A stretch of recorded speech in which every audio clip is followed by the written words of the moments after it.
Welcome to Sakshi super fast news. నేను కార్తీక్ అరవ. నేను మహేశ్వరి. ప్రభుత్వ టీచర్లను కూడా లోకేష్ రెడ్ బుక్ వదలడం లేదు. ఇన్ సర్వీస్ టీచర్లకు టెట్ మినహాయింపు కోసం పోరాడినందుకు కక్షగట్టిన కూటమి ప్రభుత్వం 3 ప్రభుత్వ ఉపాధ్యాయులను సస్పెండ్ చేసింది. ప్రభుత్వ టీచర్లు సంగమేశ్వరరెడ్డి, అమర్నాథ్ రెడ్డి, వెంకటనాథ రెడ్డిలపై సస్పెన్షన్ వేటు వేసింది. ఇన్ సర్వీస్ టీచర్లకు టెట్ మినహాయింపుపై ఇటీవల వైఎస్ జగన్మోహన్ రెడ్డికి వినతి పత్రం ఇచ్చాయి ఉపాధ్యాయ బృందాలు. అలాగే ఢిల్లీలో వైఎస్ఆర్సీపీ ఎంపీలతో వెళ్లి కేంద్ర మంత్రిని కలిసి తమ సమస్యలు చెప్పుకున్నారు. అయితే అసలు కేంద్ర మంత్రిని కలిసిన బృందంలో లేకపోయిన 3 టీచర్లను సస్పెండ్ చేశారు. విద్యాశాఖలో టీచర్లపై రెడ్ బుక్ ప్రయోగించడంపై ఉపాధ్యాయులు ఆగ్రహం వ్యక్తం చేస్తున్నారు. అంపోలు జైలు నుంచి మాజీ మంత్రి సీదిరి అప్పలరాజు విడుదలయ్యారు. బెయిల్పై సీదిరి అప్పలరాజు రిలీజ్ అయ్యారు. సీదిరి అప్పలరాజుకు బెయిల్ మంజూరు చేసింది సోంపేట కోర్టు. అక్రమ కేసులో గత నెల 22న అరెస్ట్ అయ్యారు సీదిరి అప్పలరాజు. కష్టకాలంలో అండగా ఉన్న వైఎస్ జగన్కు ధన్యవాదాలు తెలిపారు సీదిరి అప్పలరాజు. ప్రభుత్వం అభద్రతా భావంతోనే తనను అరెస్ట్ చేసిందని అన్నారాయన. అలాగనే నా కొడుకు రిమాండ్ పీరియడ్ కూడా కన్సిడరేషన్లోకి తీసుకుంటే it's been almost more than 1 month. ఈ ప్రభుత్వం కూడబలుక్కొని ఒక సాధారణమైనటువంటి యాక్సిడెంట్ని నేరపూరిత హత్య అంటూ హత్యాయత్నం కేసులు పెట్టి జైలుకి నన్ను పంపించినటువంటి సందర్భం. ఈ రాష్ట్రంలో ఆ చివరి నుండి ఈ చివరి వరకు కూడా ఉన్నటువంటి ప్రతి వైఎస్ఆర్ కాంగ్రెస్ పార్టీ కార్యకర్త గొంతెత్తిది అక్రమము అని చెప్పి మాట్లాడినటువంటి సందర్భం చాలా గర్వంగా అనిపించింది. విజయవాడలో తన భూమిని అక్రమంగా రిజిస్ట్రేషన్ చేయించేందుకు ప్రయత్నిస్తారు అని ఓ బాధితుడు ఆవేదన వ్యక్తం చేశారు. పెడన నియోజకవర్గం చిన్న గొల్లపాలెంకు చెందిన ఏలూరి రంగబాబు మంత్రి వాసంశెట్టి సుభాష్ తన 36 ఎకరాల భూమిపై అక్రమంగా రిజిస్ట్రేషన్కు ప్రయత్నిస్తూ ఉన్నారని ఆరోపించారు. తమ పూర్వీకుల నుంచి భూమి తమ ఆధీనంలోనే ఉంది అని, అడంగల్ పాస్బుక్కుల్లోనూ తమ పేర్లే ఉన్నాయని తెలిపారు. ఎలాంటి అగ్రిమెంట్ తనఖా లేకుండానే తన సంతకాలు లేకుండా ఆటో మ్యూటేషన్ ద్వారా రిజిస్ట్రేషన్ చేయించేందుకు ప్రయత్నిస్తున్నారని ఆరోపించారు. ఏపీ ప్రభుత్వం తమను భయపెట్టేందుకు సస్పెన్షన్లకు గురి చేస్తోందని ప్రభుత్వ ఉపాధ్యాయులు మండిపడుతున్నారు. 2.5 ఏళ్లైనా చంద్రబాబు ప్రభుత్వం ఇచ్చిన హామీలు అమలు చేయలేదని ఆగ్రహం వ్యక్తం చేశారు. సమస్యలపై ప్రశ్నిస్తే వేధింపులకు గురి చేస్తోందని ఫైర్ అయ్యారు. ఉద్యమాలకు సిద్ధమవుతున్న ఉద్యోగుల గొంతు నొక్కాలని చూస్తోందని మండిపడుతున్నారు. ఉద్యోగులను భయపెట్టడానికి 3 టీచర్లను సస్పెండ్ చేసిందని మండిపడ్డారు. ఏపీ సచివాలయ ఉద్యోగుల సంఘం మాజీ అధ్యక్షుడు కాకర్ల వెంకటరామిరెడ్డి డిఎస్సీ అక్రమాలపై టీచర్లు ఎక్కడా మాట్లాడలేదని స్పష్టం చేశారు. కేవలం టెట్ నుంచి మినహాయింపు ఇవ్వాలని మాత్రమే కోరామని అన్నారు. ప్రభుత్వం కుట్రలను మానేసి ఉద్యోగుల సమస్యలు పరిష్కరించాలని డిమాండ్ చేశారు వెంకటరామిరెడ్డి. అమరావతి రైతులపై సుప్రీంకోర్టు సంచలన వ్యాఖ్యలు చేసింది. అమరావతి రైతుల హక్కులను పరిరక్షిస్తాము అని సుప్రీంకోర్టు స్పష్టం చేసింది. రైతులకు అన్యాయం జరిగితే ఊరుకోబోము అని సుప్రీంకోర్టు తెలిపింది. భూములు ఇచ్చి నష్టపోయిన రైతుల పక్షాన ఉంటామని స్పష్టం చేసింది కోర్టు. ల్యాండ్ పూలింగ్ విధానం, చట్టాలపైన అభ్యంతరాలు ఉంటే రైతులు కోర్టును ఆశ్రయించవచ్చు అని భరోసా ఇచ్చింది.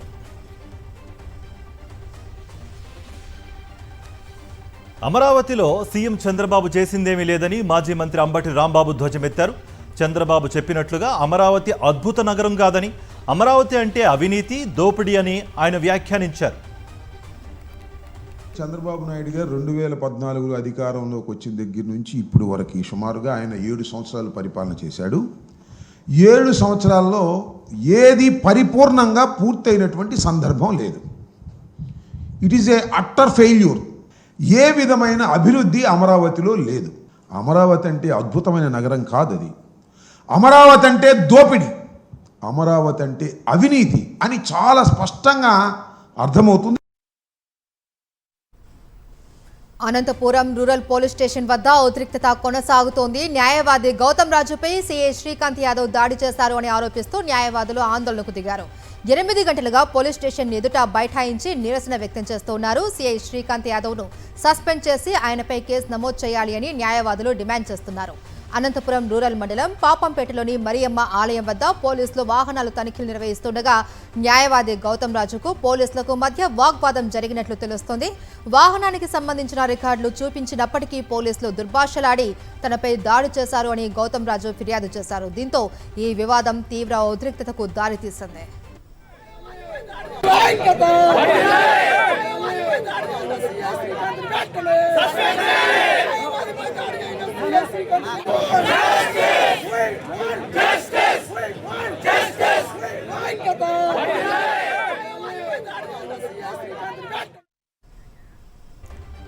ఖైరతాబాద్లో మహాత్మా జ్యోతిబా పూలే సావిత్రిబాయి పూలే విగ్రహాన్ని ఆవిష్కరించారు సీఎం రేవంత్ రెడ్డి. ఈ సందర్భంగా ఫీజు రియంబర్స్మెంట్ పై సీఎం కీలక ప్రకటన చేశారు. ఈ ఏడాది నుంచి అడ్వాన్స్ ఫీజు రియంబర్స్మెంట్ విధానాన్ని అమలు చేస్తున్నట్టుగా చెప్పారు ఆయన. ఇందుకోసం 2400 కోట్లను అడ్వాన్స్గా పెడుతున్నామని అన్నారు.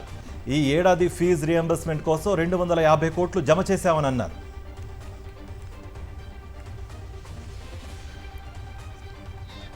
సంవత్సరం నుంచి అడ్వాన్స్ గా బ్యాంకు ఖాతాలో డబ్బులు రెడీగా పెడుతున్నాం. ప్రతి సంవత్సరం 2400 కోట్ల రూపాయల ఫీజు రియంబర్స్మెంట్ అడగకుండానే మీ ఖాతాలలో వేసి ఎవరి దగ్గర మీరు చెయ్యి సాల్సిన అవసరం లేదు. పారదర్శకంగా ప్రక్షాళనతో ఈరోజు మీ ఫీజు రియంబర్స్మెంట్ను అమలు చేయడానికి ఈ ప్రభుత్వం నిర్ణయం తీసుకున్నది. హైదరాబాద్లో టెసరాక్ట్ భూ కేటాయింపుల వ్యవహారంపై బీఆర్ఎస్ నేతలు లోకాయుక్తను ఆశ్రయించారు.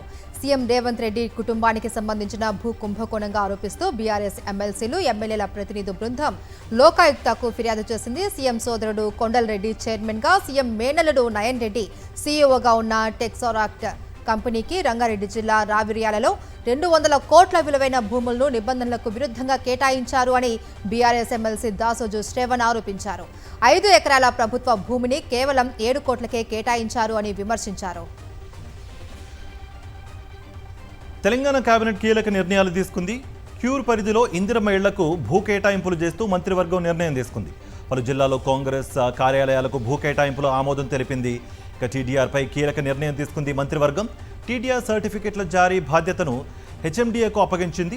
డిసెంబర్ 7, 8, 9 తేదీల్లో తెలంగాణ గ్లోబల్ సమ్మిట్ 2.0 నిర్వహించాలని మంత్రివర్గం నిర్ణయం తీసుకుంది.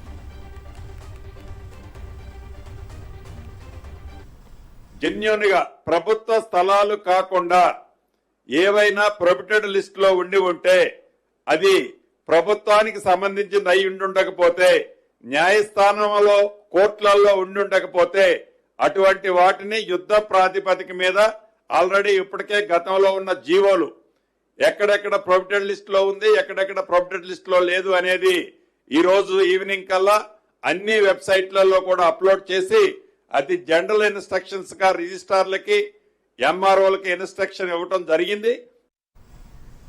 స్మార్ట్ రేషన్ కార్డుల పంపిణీకి తెలంగాణ ప్రభుత్వం సిద్ధమైంది. రేపు మధ్యాహ్నం నుంచి రాష్ట్ర వ్యాప్తంగా 3.5 కోట్ల ప్రజలకు స్మార్ట్ రేషన్ కార్డుల పంపిణీ ప్రారంభం కానుంది. అయితే రేషన్ కార్డులపై ప్రధాని ఫోటో విషయంలో రాజకీయ విమర్శలు కొనసాగుతున్నాయి. స్మార్ట్ కార్డుల పంపిణీలో కేంద్రం జోక్యం లేదు అన్నారు మంత్రి ఉత్తమ్. కాంగ్రెస్లో కోమటిరెడ్డి రాజగోపాల్ రెడ్డి వ్యాఖ్యలు కాకరేపుతున్నాయి. నిన్న ప్రభుత్వంపై తనదైన స్టైల్లో సంచలన వ్యాఖ్యలు చేసిన రాజగోపాల్ రెడ్డి ప్రభుత్వం మంచి చేస్తే మంచి అంటారని, తప్పు చేస్తే తప్పు చేశారని కూడా చెబుతానంటూ తేల్చి చెప్పారు. ఇక ఇవాళ కూడా రాజగోపాల్ రెడ్డి అదే దూకుడు కొనసాగించారు. కాంగ్రెస్లోనే ఉన్నానని, రాహుల్ గాంధీ నాయకత్వంలోనే పనిచేస్తానని స్పష్టం చేశారు ఆయన. తాను పార్టీని కానీ ప్రభుత్వాన్ని కానీ విమర్శించలేదని చెప్పుకొచ్చారు. అయితే అదే సమయంలో కాంగ్రెస్లో బయటి వ్యక్తుల ఆధిపత్యం పెరుగుతోందంటూ సంచలన వ్యాఖ్యలు చేశారు. కాంగ్రెస్ పార్టీనే ఉన్నా, రాహుల్ గాంధీ గారి నాయకత్వంలో కాంగ్రెస్ పార్టీనే ఉంటా, ఎక్కడ కూడా కాంగ్రెస్ పార్టీని ఎవరిని మన ప్రభుత్వాన్ని విమర్శించలేదు. కాకపోతే ఒకటి ఏంటంటే కాంగ్రెస్ పార్టీలో బయట నుంచి వచ్చిన వ్యక్తుల ఆధిపత్యం ఎక్కువై నిజమైన కాంగ్రెస్ పార్టీ నాయకులు కార్యకర్తలకు అన్యాయం జరుగుతుంది అనేది నా భావన. రెండోది, నిజంగా కాంగ్రెస్ పార్టీ ప్రజాపాలన వచ్చింది కదా, ప్రజాపాలన వచ్చినప్పుడు తెలంగాణ ఉద్యమకారులను కానీ కాంగ్రెస్ పార్టీ నాయకులను కానీ మొదటి నుంచి వచ్చిన వాళ్ళకు కూడా గౌరవం దక్కాలనేది ఈ ప్రభుత్వంలో వాళ్ళకు కూడా సముచిత గౌరవం కల్పించాలని చెప్పి నా భావన. రాజగోపాల్ రెడ్డి వరుస వ్యాఖ్యలపై కాంగ్రెస్ పార్టీ స్పందించింది. పార్టీ లైన్ దాటితే ఎంతటి వారైనా చర్యలు తప్పవు అంటూ టీపీసీసీ చీఫ్ మహేష్ గౌడ్ స్పష్టం చేశారు. సీఎం అయినా, సామాన్య కార్యకర్త అయినా కాంగ్రెస్ పార్టీలో ఒకే రూలు ఉంటుందని తేల్చి చెప్పారు. అవసరాన్ని బట్టి ఎవరి సేవలు ఎప్పుడు వినియోగించుకోవాలో పార్టీకి తెలుసు అన్నారు.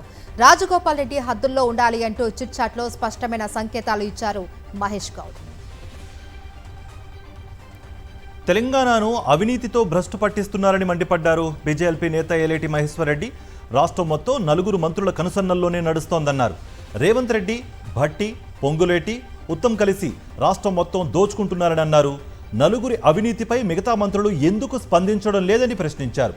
వాటాల పంపకాల కోసమే కేబినెట్ సమావేశాలు పెడుతున్నారని ఆరోపించారు మహేశ్వర్ రెడ్డి. ముఖ్యమంత్రి పొంగురెడ్డి శ్రీనివాస్ రెడ్డి, భట్టి విక్రమార్క, ఉత్తమ్ కుమార్ రెడ్డి ఆ 4 ఈ రాష్ట్రాన్ని భ్రష్టు పట్టిస్తున్న మాట వాస్తవం కాదా? మీ సొంత ఎమ్మెల్యే కోమటిరెడ్డి రాజగోపాల్ రెడ్డి మాట్లాడుతున్న అంశం మీద ఎందుకోసమని సమాధానం చెప్తలేరో దానికి సమాధానం కావాలని అడుగుతున్నాం. మీరు ఆ 4 నిలదీయకుంటే దాంట్లో మీ మంత్రులందరికీ కూడా వాటాలు ఉన్నట్టుగా మేము భావించాల్సి వస్తుంది. ఈ క్యాబినెట్ మీటింగ్లో కేవలం మీ వాటాల పంపిణీ కోసమే జరుగుతున్నట్టుగా భావించాల్సి వస్తుంది. 21 ఏళ్లకే చట్టసభల్లో అవకాశం కల్పించాలి అనే విషయంలో ఎలాంటి అభ్యంతరం లేదు అన్నారు కేంద్ర మంత్రి బండి సంజయ్.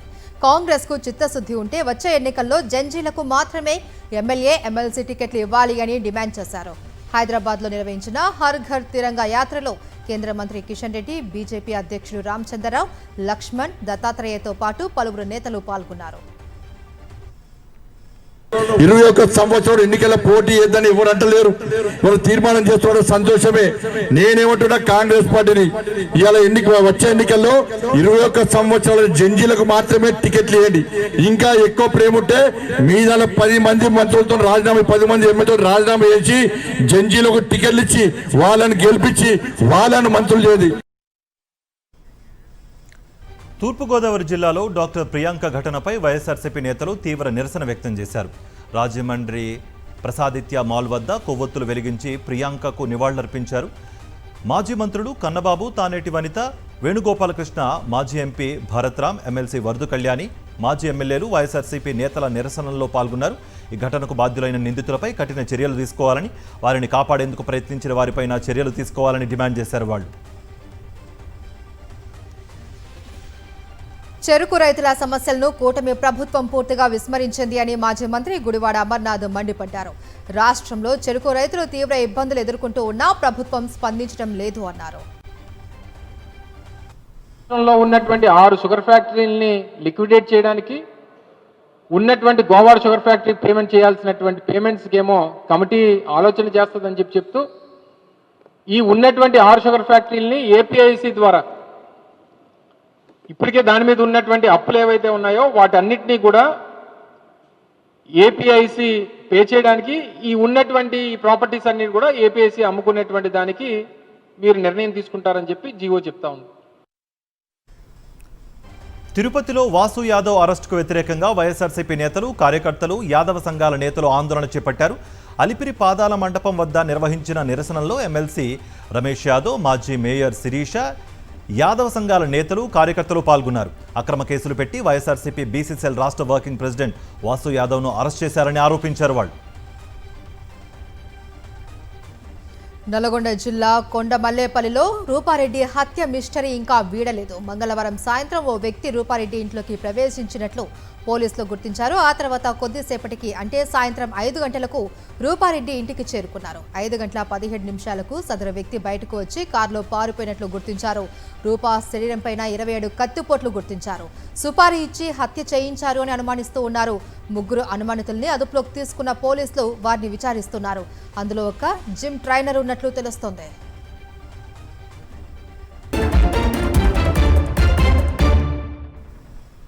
నేషనల్ న్యూస్ చూద్దాం. స్వాతంత్ర దినోత్సవం సందర్భంగా జాతిని ఉద్దేశించి ప్రసంగించారు రాష్ట్రపతి ద్రౌపది ముర్ము. భారత రాజ్యాంగాన్ని గౌరవించాలని, వికసిత్ భారత్ లక్ష్యంగా అందరూ పనిచేయాలని సందేశం ఇచ్చారు. అభివృద్ధి ఫలాలు దేశంలోని ప్రతి ఒక్కరికి అందాలని ఆకాంక్షించారు. డాక్టర్ బాబాసాహెబ్ అంబేద్కర్ ఆశయాలను గుర్తుంచుకోవాలని తన సందేశంలో పేర్కొన్నారు రాష్ట్రపతి. ప్రయాణికులకు గుడ్ న్యూస్ చెప్పింది రైల్వే శాఖ. 7 కొత్త అమృత్ భారత్ ఎక్స్ప్రెస్ రైళ్లకు ఆమోదం తెలిపింది. ఈ రైళ్లు దేశంలోని 4 వైపులా పట్టణాలను కలుపుతాయి. కొత్తగా ప్రతిపాదించిన 7 రైళ్లలో తెలంగాణలోని చర్లపల్లి నుంచి ఒక రైలును కేటాయించారు. ఈ అమృత్ భారత్ ఎక్స్ప్రెస్ రైలు చర్లపల్లి నుంచి యూపీలోని గోరఖ్పూర్ వెళ్తుంది. ఇది తెలంగాణలోని అనేక పట్టణాల నుంచి వెళ్తుంది. జనగణనలో అడగాల్సిన 40 ప్రశ్నలను కేంద్ర ప్రభుత్వం తాజాగా నోటిఫై చేసింది. వీటిలో కులం, కోవిడ్ టీకా వేయించుకున్న ప్రదేశం వంటి అంశాలు కూడా ఉన్నాయి. మహిళలు, పురుషుల లెక్కింపుతో పాటు కులం, ఉపకులాలను లెక్కించే జాబితా రూపొందించనున్నారు. హిమాచల్ ప్రదేశ్, జమ్మూ కాశ్మీర్, ఉత్తరాఖండ్, లదాఖ్లతో పాటు కొన్ని ప్రాంతాల్లో సెప్టెంబర్ 1 నుంచి జనాభా లెక్కింపు జరగనుంది. దేశంలోని మిగిలిన ప్రాంతాల్లో జనగణన వచ్చే ఏడాది ప్రారంభమవుతుంది. నల్సార్ లా స్టూడెంట్స్ విషయంలో బార్ కౌన్సిల్ ఆఫ్ ఇండియా తీరు వివాదాస్పదమైంది. సీజేఐ చేతుల మీదుగా డిగ్రీ పట్టాలు తీసుకోవడం తమకు ఇష్టం లేదు అని నల్సార్ విద్యార్థులు వీసీకి లేఖ రాశారు. దీన్ని తీవ్రంగా పరిగణించిన bar council of India chairman Manan Mishra NALSAR విద్యార్థులు అడ్వకేట్లుగా ఎన్రోల్ చేయించుకునేందుకు అర్హులు కాదు అని ప్రకటించారు. దీనిపై దేశవ్యాప్తంగా న్యాయ నిపుణులు, విద్యార్థి సంఘాలు మండిపడ్డాయి. నల్సార్ 2026 గ్రాడ్యుయేట్ల ఎన్రోల్మెంట్పై బీసీఐ తీసుకున్న నిర్ణయంపై సీజేపీ వ్యవస్థాపకుడు అభిజిత్ దీపికే తీవ్రంగా స్పందించారు. అన్ని లీగల్ కాక్రోచెస్ ఒక్కటైతే అంటూ సోషల్ మీడియాలో పోస్ట్ చేశారు. ఇదే సమయంలో బీసీఐ చైర్మన్ మనన్ కుమార్ మిశ్రా రాజీనామాకు డిమాండ్ చేసే అవకాశం ఉందంటూ మరో పోస్టు సంకేతాలు ఇచ్చారు. విద్యార్థులపై విచారణకు సంబంధించిన లేఖను పూర్తిగా ఉపసంహరించుకోవాలని డిమాండ్ చేశారు. ఈ వ్యవహారంపై దాఖలైన పిటిషన్పై సుప్రీంకోర్టు విచారణ జరిపింది. ఇది పూర్తిగా సీజేఐకి విద్యార్థులకు సంబంధించిన అంశము అని అభిప్రాయపడింది. విద్యార్థులు తప్పు చేసినా నిరసన తెలిపే అవకాశం వారికి ఉంది అని స్పష్టం చేశారు సీజేఐ జస్టిస్ సూర్యకాంత్. ఈ విషయంలో బార్ కౌన్సిల్ జోక్యం అనవసరమన్నారు. అసలు ఆ ఆదేశాలు ఎందుకు ఇవ్వాల్సి వచ్చిందో వివరణ ఇవ్వాలి అంటూ బీసీఐకి నోటీసులు జారీ చేశారు. ఈ పరిణామాల నేపథ్యంలో బీసీఐ తన ఉత్తర్వులను వెనక్కి తీసుకుంది. నల్సార్ లా యూనివర్సిటీ వివాదంపై తొందరపాటు ఆదేశాలు ఇచ్చామని, వాటిని ఉపసంహరించుకుంటున్నామని బీసీఐ చైర్మన్ మనన్ కుమార్ మిశ్రా ప్రకటించారు. నిరసన తెలిపిన విద్యార్థులపై ఎలాంటి విచారణ కానీ తదుపరి చర్యలు కానీ ఉండవని స్పష్టం చేశారు. ఇకపై నల్సార్ లా విద్యార్థులు ఏ రాష్ట్ర బార్ కౌన్సిల్లోనైనా ఎన్రోల్మెంట్ కోసం దరఖాస్తు చేసుకోవచ్చునని తెలిపారు. దీంతో ఈ వివాదానికి ముగింపు వచ్చింది. కాంగ్రెస్ అగ్రనేత రాహుల్ గాంధీకి సుప్రీంకోర్టులో ఊరట లభించింది. వీర్ సావర్కర్పై వివాదాస్పద వ్యాఖ్యల కేసులో లక్నో ట్రయల్ కోర్టు జారీ చేసిన క్రిమినల్ పరువు నష్టం ఫిర్యాదు సమన్లను న్యాయస్థానం కొట్టివేసింది. ఈ కేసులో ప్రభుత్వం నుంచి అవసరమైన అనుమతులు పొందలేదు అని జస్టిస్ దీపాంకర్ దత్తా, జస్టిస్ షిల్ నాగుల్తో కూడిన ధర్మాసనం పేర్కొంది. ఉత్తరప్రదేశ్ ప్రభుత్వం కూడా ఈ విషయాన్ని కోర్టుకు ధృవీకరించింది. దీంతో మెజిస్ట్రేట్ జారీ చేసిన ఉత్తర్వులను సర్వోన్నత న్యాయస్థానం కొట్టివేసింది. ఏకధాటి వర్షాలు ఒడిశాలో భీభత్సం సృష్టిస్తున్నాయి. 2 రోజుల పాటు కురిసిన కుంభవృష్టి 5 జిల్లాలపై తీవ్రంగా పడింది. సుమారు 10,000 మందిని సురక్షిత ప్రాంతాలకు తరలించారు. లోతట్టు ప్రాంతాలన్నీ జల దిగ్బంధంలో చిక్కుకుపోయాయి. ముంపు ప్రాంతాలలో సహాయక చర్యలు ముమ్మరం చేసింది ప్రభుత్వం. బోట్లలో వెళ్లి నిత్యావసర సరుకులు అందజేస్తూ ఉన్నారు అధికారులు.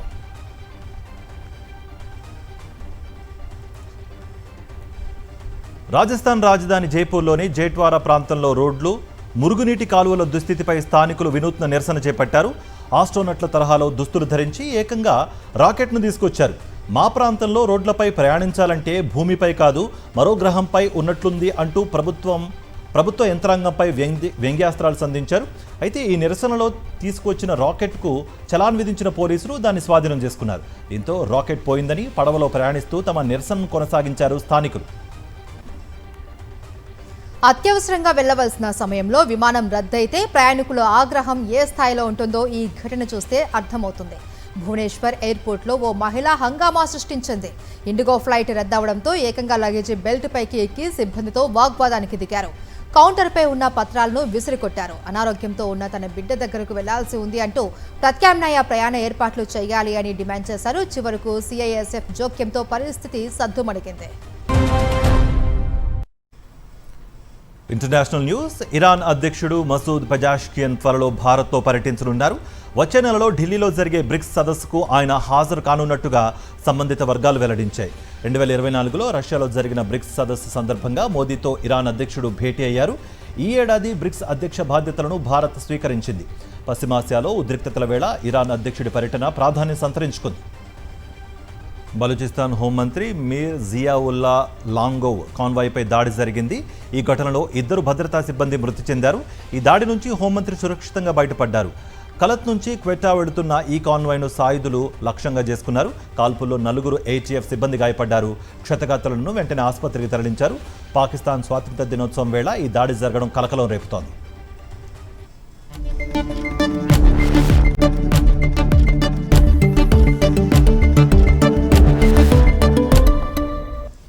Coming to business updates. దేశీయ స్టాక్ మార్కెట్లు స్వల్ప నష్టాలతో ముగిశాయి. 71 పాయింట్లు నష్టపోయిన సెన్సెక్స్ 78,009 వద్ద ముగిసింది. నిఫ్టీ 29 పాయింట్ల నష్టంతో 24,366 వద్ద స్థిరపడింది. ఈరోజు బంగారం వెండి ధరలు తగ్గాయి. హైదరాబాద్లో 24 క్యారెట్ల 10 గ్రాముల బంగారం 710 రూపాయలు తగ్గి 1,52,890 పలుకుతోంది. 22 క్యారెట్ల 10 గ్రాముల పసిడి 1,40,150గా ఉంది. కిలో వెండి 5,000 రూపాయలు తగ్గడంతో 2,55,000 పలుకుతోంది.